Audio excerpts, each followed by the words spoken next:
いつもご視聴いただきありがとうございます。今回は11月のバジーカラーの発表会動画ですよ。今月は海外のお友達の参加も増えて、ますます楽しいバジーカラーになっているので、どうぞ最後まで見てくださいね。11月は野ネズミゆるりと松田県塗り絵集からお題ページを選びました。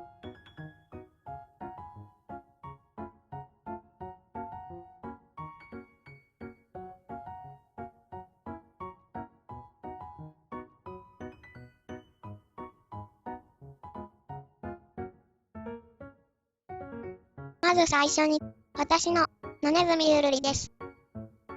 ビフアール水彩紙にプリントアウトしたものにインクテンス色鉛筆だけを使用して色を塗りました。ヴィンテージな雰囲気に仕上げたかったので、発色のいい鮮やかな色のインクテンスの彩度を落とすために最初に全体をセピアカラーで薄く下塗りをしています。ビフアールはあまり重ね塗りに向いていない水彩紙ですが、インクテンスだと重ね塗りしても下の色が消えてしまわないので塗りやすかったです。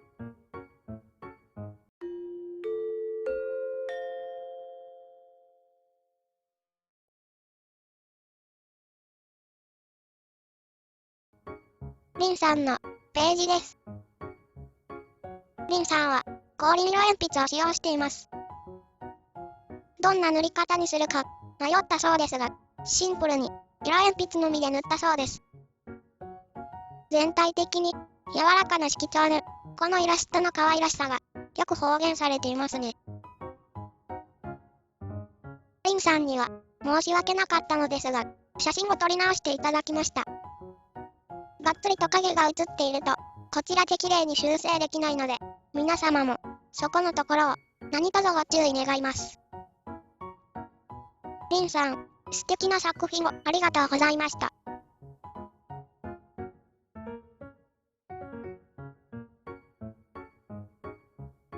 スノーバードさんのページです。スノーバードさんはポリクロモスを使用しています。背景はソフトパステルで塗ってあります。スノーバードさんのコメントです。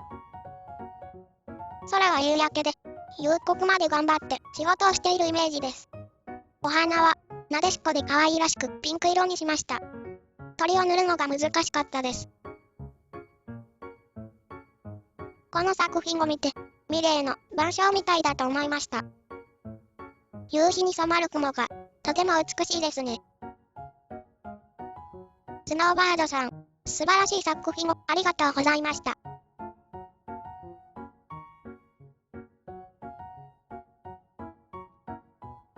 もずくさんのページです。もずくさんはカランダッシュのパブロ、ポリクロモス、ダーウェントのカラーソフトを使用しています。もずくさんのコメントです。工夫したポイントは、レンガ造りにした建物です。秋のカラッと乾燥した雰囲気を意識して塗りました。もずくさんが使用した3つの油性色鉛筆は、それぞれ塗り心地や発色が異なりますが、もずくさんは上手に使いこなされていますね。爽やかな秋晴れの雰囲気がよく伝わってきます。もずくさん、素敵な作品をありがとうございました。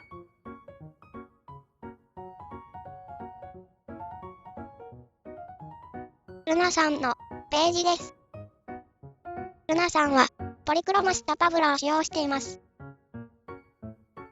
ルナさんのコメントです。本のお手本を見てポリクロモスを選択しました。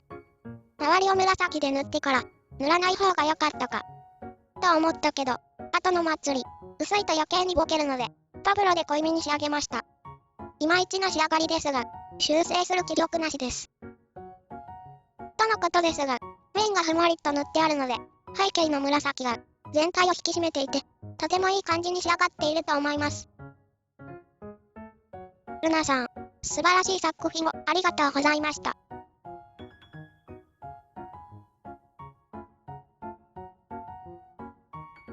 コットンママさんのページです。コットンママさんは、オイルパステルとアクリルマーカーの白を使用しています。コットンママさんのコメントです。初めてオイルパステルにトライしてみました。最近は色鉛筆だと筆圧で手の痛みが出るため、オイルパステルだと手に負担なく着色できました。毎度のことですが、背景に悩みました。鳥の色は空想の鳥の色が思い浮かばず、ネットで秋鳥で検索し、モズにしました。いろんな鳥の勉強にもなり楽しかったですよ。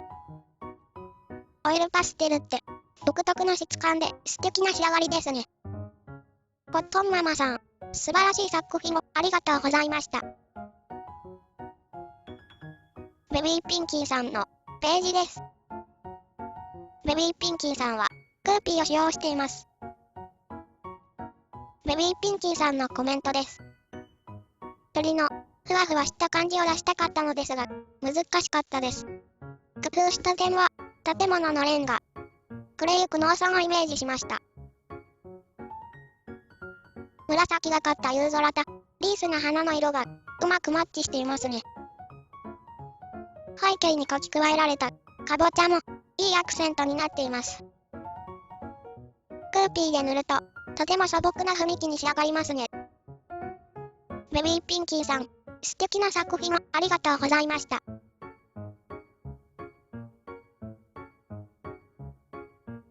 水田さんのページです。水田さんは氷色鉛筆とサインペンを使用しています。水田さんのコメントです。色鉛筆で塗りすぎて失敗した家の屋根、水車の屋根と水車の羽はカラーペンで塗りつぶしました。幸せを呼ぶ青い鳥を塗りたかったんですが、青の部分がだんだん減ってきてしまいました。印影は難しいですね。いつか皆さんが塗られているような濃淡がはっきりした塗り絵を挑戦したいです。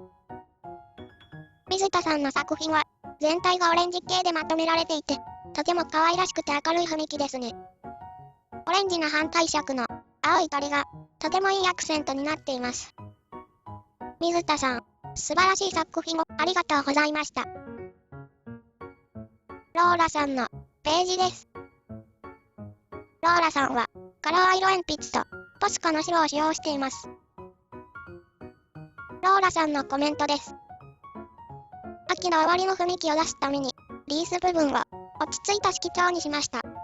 その反対に中央部分を明るい色調にして焦点が当たるようにしました。かやぶき屋根や小鳥の羽の質感がとても上手に描けていますね。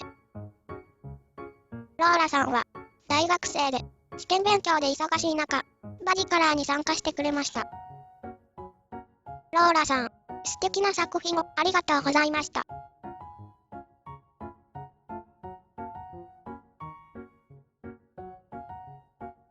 ゆうちゃんさんのページです。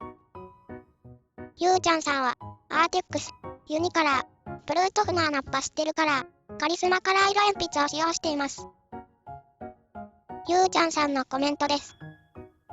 塗っている時に小さい頃に育った故郷を思い出して懐かしくなりました。鳥さんの色が気に入ってます。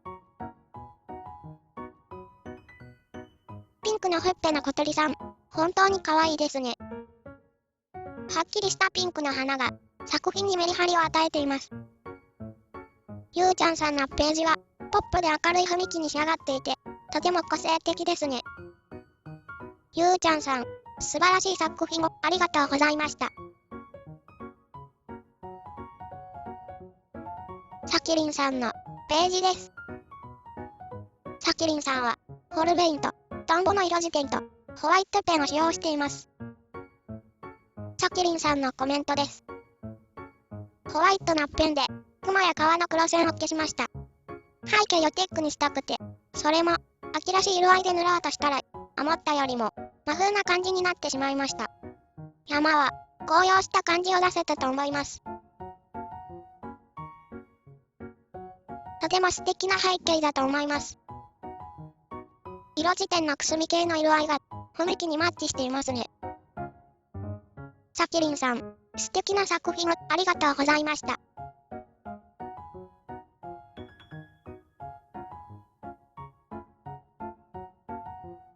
2つ目のお題ページです。まずは私の塗ったページです。この度初めてカラー紙にプリントアウトしたものに塗り絵をしました。ミステリアスな雰囲気にしたかったので、あえて暗い色の紙を選びました。使用した紙はこちらです。最初に白チョークで光が当たる部分を下塗りします。塗った後、綿棒でなじませました。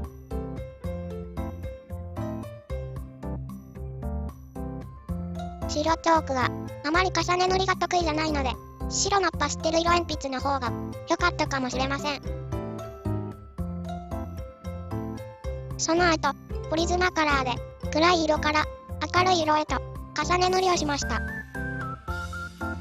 ェネックちゃんの隣の文鳥ちゃんが背後霊のようになって残念です。ナッチャマーシュさんのページです。ナッチャマーシュさんはトンボ色鉛筆とファーバーカステルの若竹色を使用しています。ナッチャマーシュさんのコメントです。塗り絵歴2年です。絵心、センスなしで70年間生きてきましたが、YouTube がきっかけで塗り絵を始めました。あと何年、塗り絵ができるかわからないので、道具や塗り絵本は最小限に留めています。明るくて、澄んだ色調が素敵な作品ですね。色鉛筆塗りが辛くなったら、手に負担がかからないクレヨンやパステルに変えるなど、塗り絵は何歳になっても続けられる趣味ですよ。ナッチャマーシュさん、素晴らしい作品をありがとうございました。足が痛いさんのページです。足が痛いさんは、ユニ、アーテレーズカラー色鉛筆と白のアクリルガッシュを使用しています。足が痛いさんのコメントです。最初は影のところを色鉛筆の黒で塗ってから色付けしました。色鉛筆は塗り込むと重ね塗りできなくなるので、練り消しゴムで塗ったところを取り除きながら別の色を塗ったりして色を調整しました。最後にバラの縁取りを牛乳状に薄めたアクリルガッシュのホワイトをつけペンで描きました。陰影のパンチが効いた着色のかっこいいフェネックちゃんです。足が痛いさん、素敵な作品をありがとうございました。ルナさんのページです。ルナさんはポリクロムス、色辞典、パブロを使用しています。ルナさんのコメントです。リアルな塗り絵は初めてで、音本を見ながら塗り始め、途中から音本通りは無理ってなりました。自己ルーで塗ったら、バラは造花みたいになってしまった。他の花も色決めに迷ったりしながら塗りました。白ペンや白の色鉛筆でハイライトを入れるのかが苦手で使ってないです。動物の目は難しいですね。ルナさんの色は柔和で優しい雰囲気で素敵ですよ。ルナさん、素晴らしい作品をありがとうございました。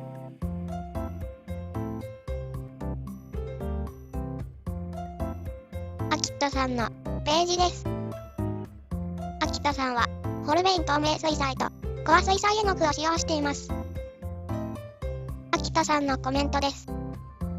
私は松田健さんが大好きで、このフェネックちゃんを塗るのは3回目なのですが、毎回色を絞って塗っています。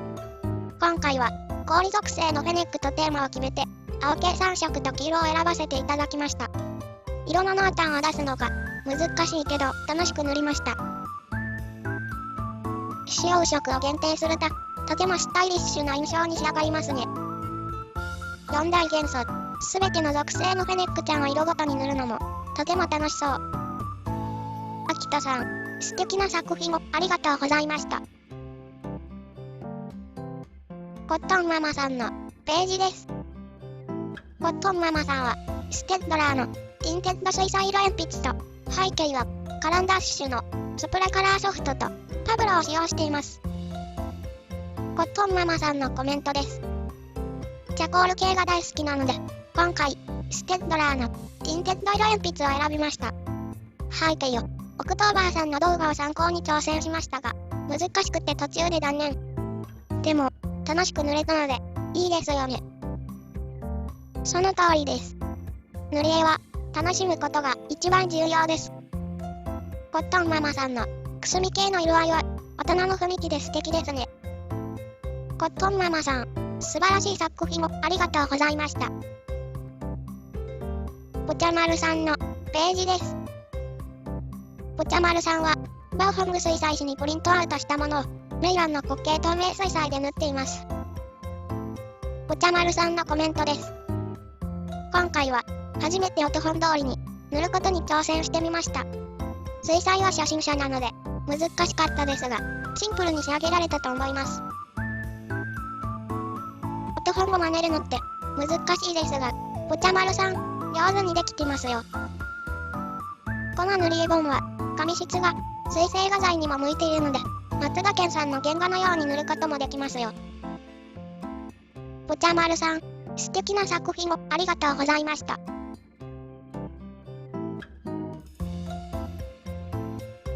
ポキポキさんのページです。ポキポキさんは、ケント紙にプリントアウトしたものを、オフプのアルコールマーカーとトンボ色辞典で塗って、背景は桜クレパスを使用しています。ポキポキさんのコメントです。松田健さんの絵が、影も形も細かく線で描かれているので、線に合わせて濃淡を出すだけで形になりました。今回は、その線をなるべく消さぬよう、透明感の強い画材を選択してみました。アルコールマーカーで地色を入れてから、硬い色鉛筆で重ね塗りです。周りは、桜クレパスを指で伸ばして植え込み風にしています。クレパスで塗った背景が迫力満点で、目が釘付けになりました。ポキポキさん、素晴らしい作品をありがとうございました。ちーちゃんさんのページです。ちーちゃんさんは、ポリクロモスとホルベイン透明水彩の分離色を使用しています。ちーちゃんさんのコメントです。バラの花を塗るのはいつも難儀します。工夫した点は、フェネックちゃんに目力を与えるべく、目を緑にしました。松田健さんの作品は、水彩で塗りやすいように思います。緑の瞳、素敵ですね。私も、バラに限らず、花を塗るのは苦手です。でも、しーちゃんさんみたいに、チャレンジしてみてください。きっと、あなた独自のスタイルが確立できますよ。しーちゃんさん、素敵な作品をありがとうございました。はなちゃんさんのページです。はなちゃんさんは、カリスマカラーと100均のネイルアート用水彩絵の具を使用しています。はなちゃんさんのコメントです。フェネックにキラキラ光るネイル水彩を使用して、明るいところで見るのと暗いところで見るのでは違って見える感じに仕上げました。私はおしゃれを一切しないので、ネイルアート用水彩絵の具がどんなものか知らないのですが、メタリックな輝きでとても綺麗ですね。本来、画材でないものを塗り絵に活用するってとてもいいアイデアだと思います。はなちゃんさん、素晴らしい作品をありがとうございました。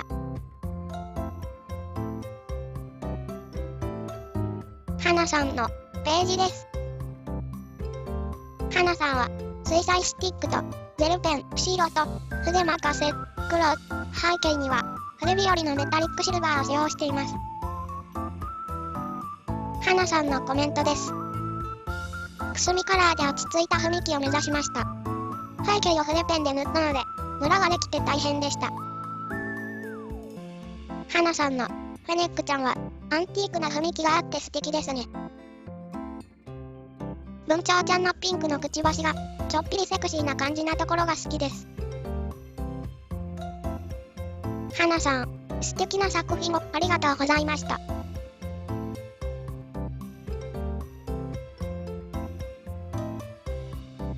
B さんのページです。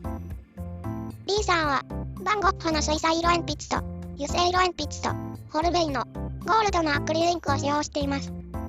B さんのコメントです。水彩色鉛筆で下地を作り、油性色鉛筆で細部を描き足しました。ホルベインのインクが、スキャンではうまく表示されてないです。右側の紫色の花は水彩色鉛筆のみ使用。私のお気に入りの部分です。色の裏写りを防ぐために、色を足す前にドライヤーを使って、紙を完全に乾かすようにしました。オレンジ色のバラが、とても目を引きますね。水彩で下塗りするのは、時短になっていいアイデアだと思います。D さん、素敵な作品をありがとうございました。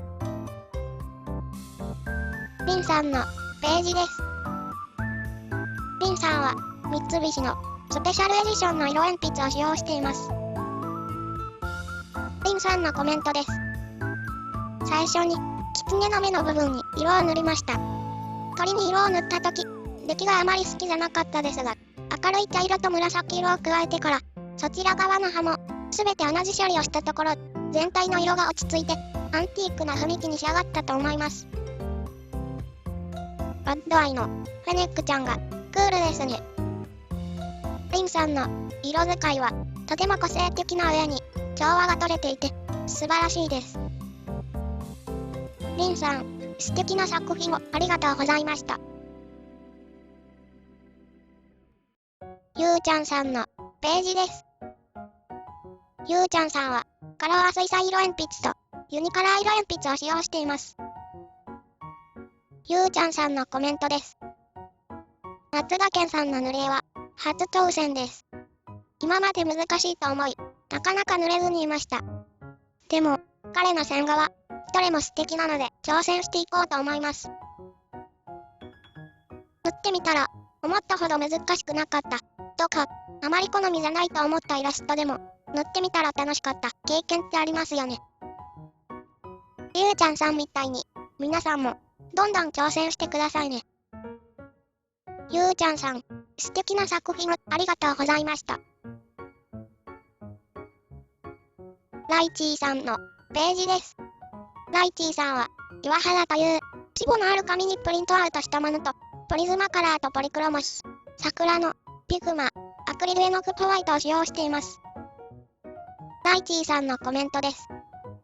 砂漠の岩に描かれたような雰囲気を目指して塗りました。背景の象形文字は現代語をヒエログリフにしてくれるアプリを使って作成してから転写しました。砂漠の風と日差しでゴワゴワになった野生味あふれるフェネックを表現できたかなと思います。すごいツタンカーメン王のようなゴージャスなフェネックちゃんです。ヒエログリフがなんて書いてあるのかがむっちゃ気になります。ライチーさん、素晴らしい作品をありがとうございました。オリオンさんのページです。オリオンさんはビフ R 水彩紙にプリントアウトしてポリクロモス、トンボ色鉛筆、色地点、アクリルペン、ボールペン、ホルベインのホワイトインクを使用しています。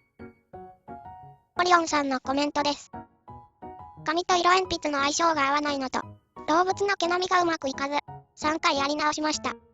背景全部を真っ黒にするよりも、もっと印象的にしたいと思い、虹を加えることにしました。素敵な背景ですね。雨上がりの虹なので、葉っぱや花に雨粒を描き加える、芸の細かさに感心します。オリオンさん、素敵な作品をありがとうございました。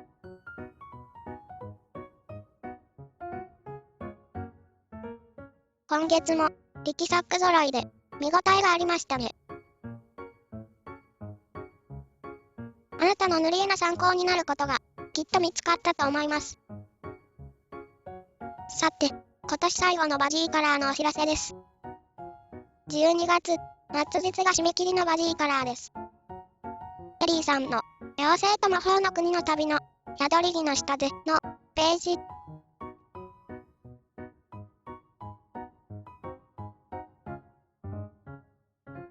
妖精の塗り絵で有名なクララ・マルコバさんの無料ダウンロードできる塗り絵。